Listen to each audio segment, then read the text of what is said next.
Ladies and gentlemen, welcome back to the LocksOTD podcast. This is episode number 7, and I'm back with Andrew and Zach, and we're here for a little special edition. The NHL season starts today, and we're here to lock you in all season long. We're locks of the day for a reason. We're not locks of football. We're not locks of anything. It's locks of the day. We cover every sport for you all season long, 24/7. We don't stop. So today, we're going to give you two futures each that we love. And then we're going to get into tonight's game. There's 3 games, and we're going to lock you in on all of them. So let's get started with some futures. Andrew, get them Yes, going. sir. I'm gonna rip off the first one. I'm going with the Tampa Bay Lightning under 98 and a half regular season points. I do not like what they did in the offseason. Their offense didn't get any better. They only added Jake Gensel and Cam Atkinson. Gensel's injury prone. I don't see him playing 82 games this season. That's not really going to do too much if he's not going to play every game. Uh, Last year, Kucherov went off. I don't see him going crazy again. He had 144 points last year, which is that's ridiculous. He's just not doing that. And their defense, Hedman, is just getting older and older. And they brought in McDonough, who's also 35 years old. And if you look into Hedman's stats from last year and previous years from their cup run, he was only averaging like 38 minutes, penalty minutes in that cup run. And then last year, it jumped up to 76. Means might be getting a little slower on defense, a little bit more of a liability. And then Vasilevsky, on the other hand, he's coming off his worst season by far. He was just an absolute like lock of a goaltender for, I mean, his first like 7 or 8 years so far. So I think them going under 98 and a half regular season points is a very good line. They did it last year. They hit it by point 0.5, and I think they're going to be worse this year. So lock that in. Tampa Bay under 98 and a half regular season points minus 105. I Dub. love it. That's an old team right there. Oh yeah, Old old. team. They got a little worse. They didn't even hit that over last year. No, So why would they hit it this year? exactly. Zach, all you, kid. So for this one, we're sticking in the Atlantic. We're going Detroit Red Wings to make the playoffs at a plus 130. I cannot tell you how much I love the value. I think for you getting the plus money team or plus money on a team that missed out on the playoffs last game of the season last year, I think it's fantastic. When you look at the Atlantic, you're going to have Florida up top. You're going to have Boston. You're going to have Toronto. Okay. Don't be surprised if Detroit slides in there. As Andrew just said, I think the Lightning are going to regress heavy. Yes, they brought in a couple of guys, but they're older and they lost a lot. And more importantly, they lost their leader. They lost Steven Stamkos. That's the big one. Other than that, the Atlantic doesn't really do it. They have the Senators at a plus 115. I'm going to take that. I'm throwing that out the window. That Senators team is nothing. They think just because they got Linus Olmark, they're going to be a competitive team. You saw what Corpusalo did last year, the guy in Boston, with no defense. He's giving up 6 goals a game. So they don't really have much of an option right now. Then you head over to the Metro. Besides the Rangers, the Devils, and the Hurricanes, rest of the division is pretty average to below average. The wild card's going to be completely open. The Red Wings are probably going to finish with around 95 to 96 points, and you're going to see them in one of those wild card spots. And to get them at plus 130 is just incredible value. And they also went out, they signed Tarasenko, they kept Patrick Kane, they got Cam Talbot with Alex Lyon and Vince Husso as backups. So you have 3 solid goalies, not to mention their defensive core with Ben Sherratt, Moritz Seider, Petrie, Mata, and Gustafson. You're looking at a very, very sleeper team here, is what you're looking at. No, I A love Yeah, team that. that you don't want to face them in the playoffs. It's pretty much where I'm going with this. A plus 130 on a team like this, I just think it's something that you just can't resist. I couldn't resist it. It's I tough. love that. But That's plus Plus 130. 130 is insane value. I yeah, did not know that they were Yeah. plus 130. That's amazing hmm value for the Red Wings. That's a young team that's slowly getting better and better every year. And like you Yeah. said, they missed playoffs on the last game. Like they got hmm talent. You add Tarasenko, you get a goal scorer in there. That's the difference. Pushes them into playoffs. So let me toss you one of my futures here. I got one of the more overrated players in the league, Trevor Zegras on the Anaheim Ducks, under 22 and a half goals scored, minus 115. Throughout his career, he averages .26 goals per game. which comes out to 21.3 goals if he played the entire 82 game season. So that means he would just go under on this bet if he played the whole season. Thing is, he's never played 82 games before. This is a small dude. He's got hands. He can get hurt very easily. Like I said, small dude gets hit. Boom. He could be out for a week, 2 weeks, a month, 2 months. That's easily under goals scored right there. He's only had 4 NHL years under his belt. And like I said, he's never played a full season. And last year was his worst productive year with only 6 goals through 31 games, which comes out to an average of 0.19 goals per game. So if he kept last year's pace up into this year, he would only end up with 15.8 goals if he played 82 games, which, like I said, he's not playing 82 games. And the Ducks are terrible. They're not productive at all. And behind Vetrano, who Frank Vetrano is the best player on their team, one of the better goal scorers in the league. For goal scorers, their next man up was 125th in the league, which was Troy Terry with only 20 goals. So the Ducks are not a productive team. They don't put up a lot of goals. They won't be winning. And Trevor Zegras will not be putting up over 22 and a half goals. So minus 115 for the under. I love that. I love Andy? that. I'm going to stay with the Love that. Ducks now, and I'm taking Frank Petrano over 26 and a half goals because that's the only man on that team that knows how to shoot and score. He does everything for them. The Frankie V, man, he's something. He last year had 37 goals, 60 points. Closest player, like you said, Troy Terry had 20 goals, 54 points. Frankie also had the highest shooting percentage on that team. He also totaled the most amount of shots on the team with 270, and the next closest person to him was Troy Terry. He only had 170. He took 100 more shots than the next closest player to him. That's crazy. Like he's shooting. He's also on the power play, so he's always going to be out there. I mean, that over 26 and a half goals minus 110 when he had 37 last year coming off his best year, he's only going to score like more, like if not more. And if he gets traded, I mean, he's going to go to a good team. They're going to feed him the puck still because they know he can score. And that's what he does. He's a Exactly. sniper. I love that And I line.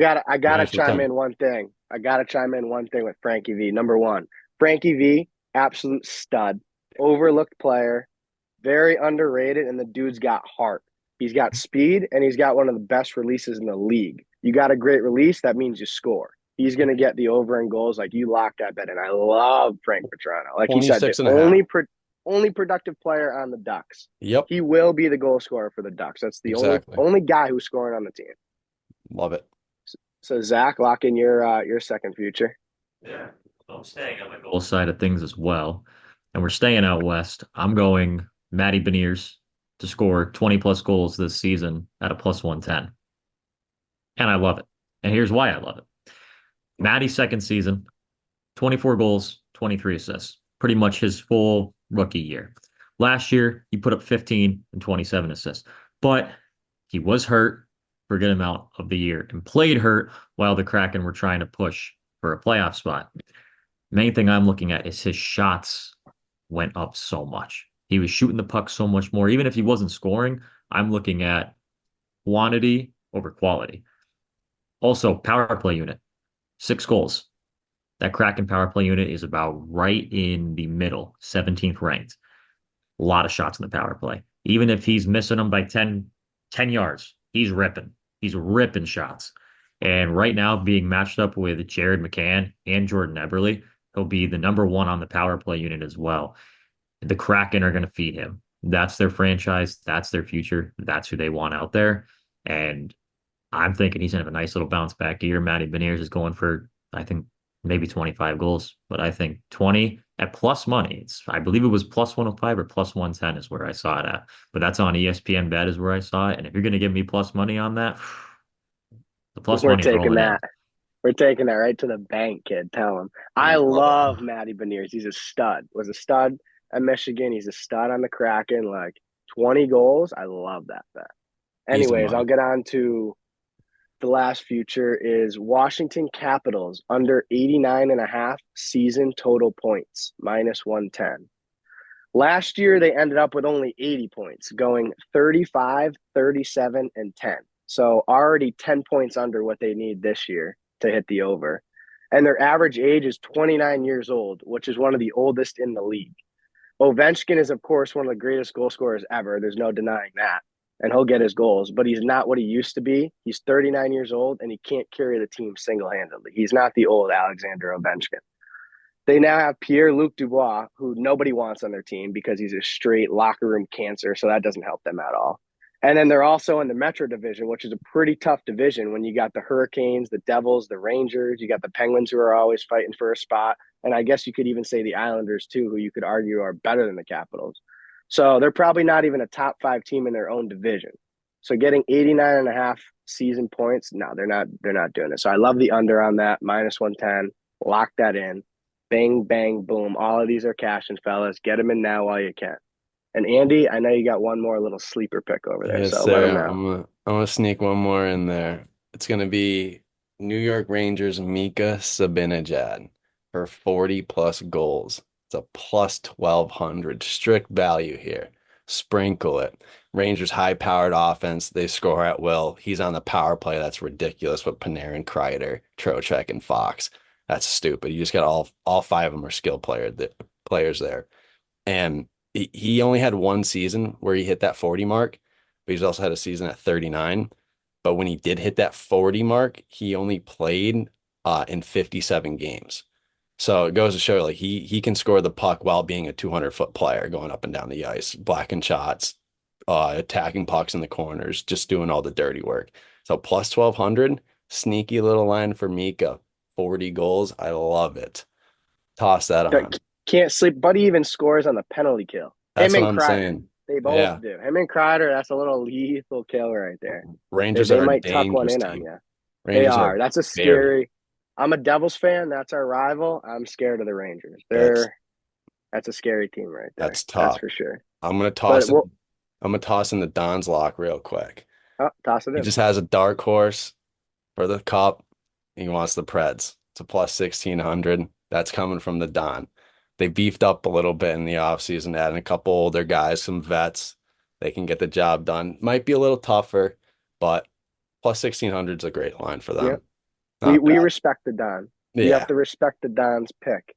absolutely. Buddy, Buddy can do it. All right. He can get the Absolutely. job done. But let's get into tonight's game, tonight's locks.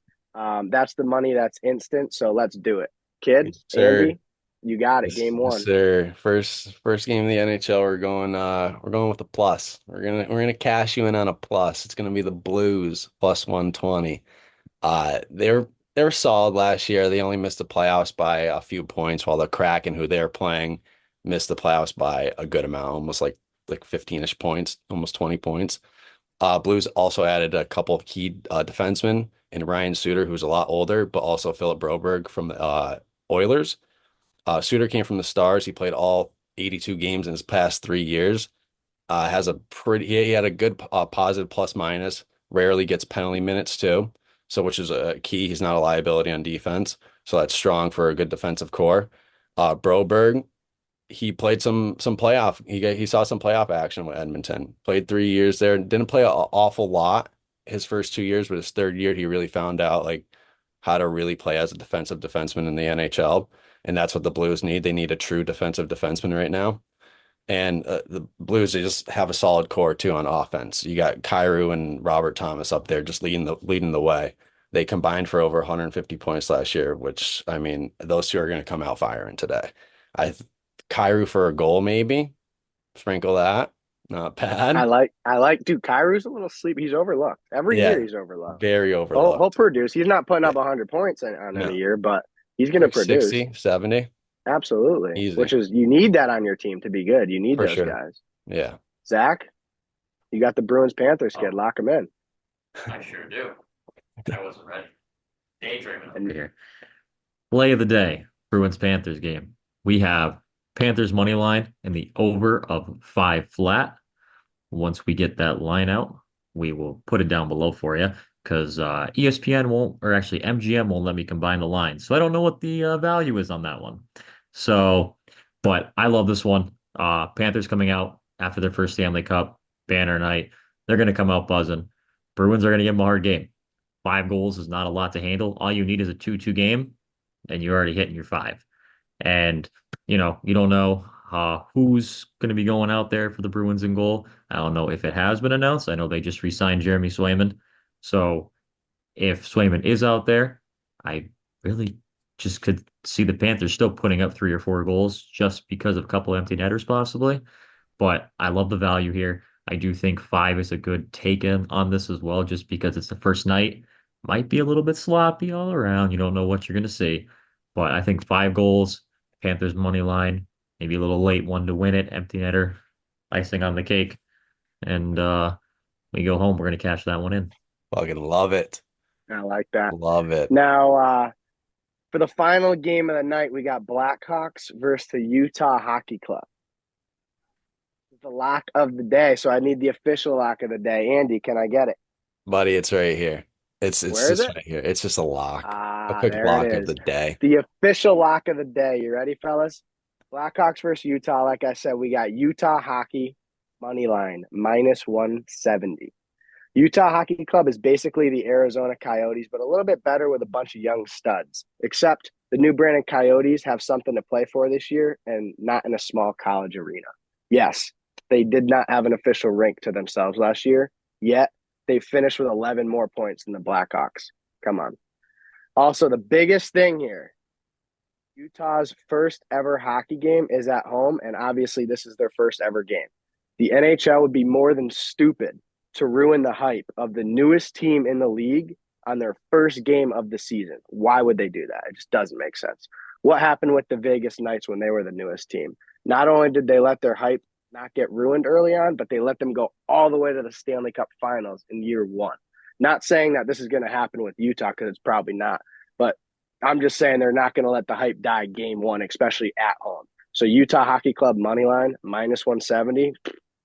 Fellas, ladies, and gents, Yeah, you better take that thing to the bank because I love it. that's amazing. So Parlay those a three. Wonder what that is.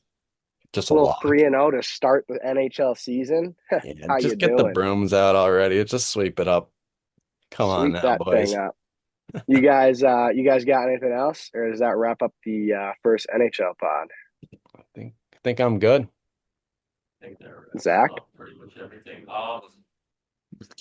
Stay tuned for props as well for our games Wednesday, because right now the lines aren't really out. So I'll be taking a look at those Wednesday, and we're gonna sweep that as well. Welcome back.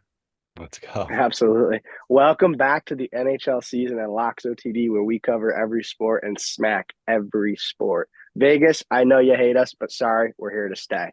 Anyways, that wraps up podcast number 7. Thank you for tuning in, and peace.